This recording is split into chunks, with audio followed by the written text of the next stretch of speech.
வணக்கங்க. நாம இன்னைக்கு எந்த பேஷண்ட் பத்தி பார்க்க போறோம் அப்படின்னு சொல்லிட்டா, ஒரு ஈர் நோயினால இவ்வளோ பிரச்சனை வருமா? அப்படின்னு சொல்லிட்டு ஒரு பேஷண்ட்ட பத்தி பார்க்க போறோங்க.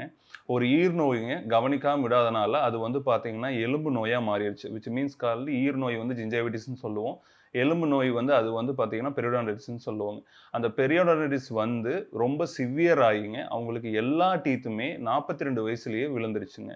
டீத் விழுந்தது மட்டும் இல்லாம, மேல் தாடையும், கீழ் தாடையில இருக்கிற எலும்பு எல்லாமே கரைஞ்சிருச்சு. கரைஞ்சதுனால, அவங்க வெளிய போய் ட்ரை பண்ணி பார்த்துருக்காங்க. நான் எனக்கு வந்து ஃபிக்ஸ்டா டீத் வைக்க முடியுமா? அப்படின்னு சொல்லிட்டு, வேற எங்கேயுமே ட்ரை பண்ணிட்டு, அவங்கனால வந்து ஃபிக்ஸ்டு டீத் குடுக்க முடியாது. அந்த மாரி சொல்லிட்டாங்க. உங்களுக்கு ஃபிக்ஸ்டு டீத் குடுக்கலாம். பட் குடுத்தாலுமே ரிஸ்க் ரொம்ப அதிகம். ஸோ, அதனால ரொம்ப கஷ்டம் அப்படின்னு மாரி சொல்லிட்டாங்க. ஸோ, அவங்க நம்மட்ட வந்தாங்க. நம்ம வந்து பார்த்தீங்கன்னா, 4 ஜைகோமா இம்ப்ளான்ட், 2 டெரியாய்டு இம்ப்ளான்ட் பிளேஸ் பண்ணி வித்தின் அ வீக் 1 வாரத்தில வந்து பார்த்தீங்கன்னா, அவங்களுக்கு ஃபிக்ஸ்டு டீத் குடுத்துட்டோம்.